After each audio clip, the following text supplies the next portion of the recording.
ইয়ে, হোমওয়ার্ক শেষ হয়ে গেছে, এখন আরাম করে টিভি দেখবো। চিকু বান্টি, শোনো, আমার একটা ইম্পর্টেন্ট পার্সেল আসার কথা, এটা খেয়াল রেখো। ওকে মা। এই তুমি কি করছো? হ্যাঁ, মায়ের একটা পার্সেল এসেছে, যাও দরজা খোলো। আমি কেন যাব? তুমি গিয়ে দরজা খোলো ভাইয়া। মা, তুমি এইমাত্র বললে না তোমার একটা পার্সেল আসবে? হ্যাঁ, বান্টিকে বলো খেয়াল রাখতে।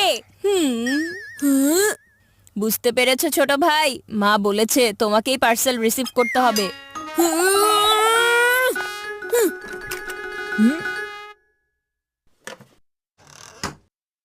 এমন একদিন আসবে যেদিন আমি চিকুকে একেবারে চিকু চচ্চড়ি বানিয়ে দেব।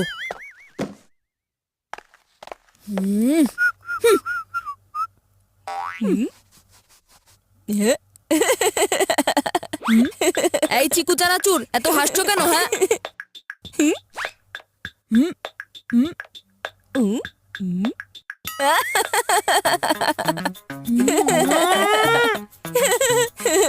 তোমার এই বানরের পেন্টিং দেখে যে কেউ হেসে ফেলবে। তুমি চুপচাপ বসে টিভি দেখো, তা না হলে তোমার মুখটাকে কিন্তু আমি পেন্টিং ক্যানভাস বানিয়ে ফেলবো। কি?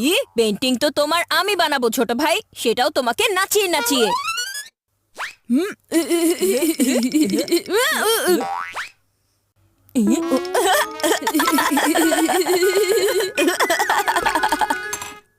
দুষ্টু বান্টি কোথাকার, তুমি এটা ইচ্ছে করে করেছো তাই না? তুমি আমার হোমওয়ার্কের উপর পেন্টিং ফেলে দিয়েছো।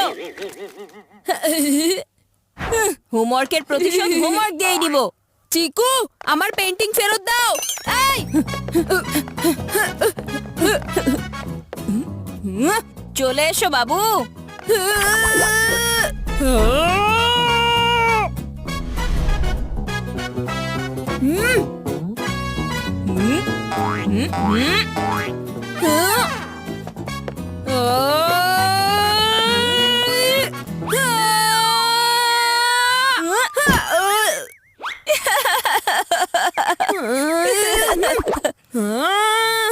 এখন আমি তোমাকে ছাড়বো না চিকু চচ্চড়ি কোথাকার।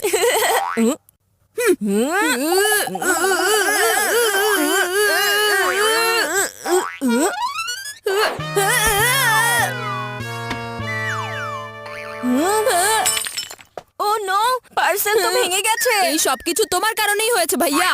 কখনো না, তোমার কারণেই হয়েছে। একটা আওয়াজ শুনলাম।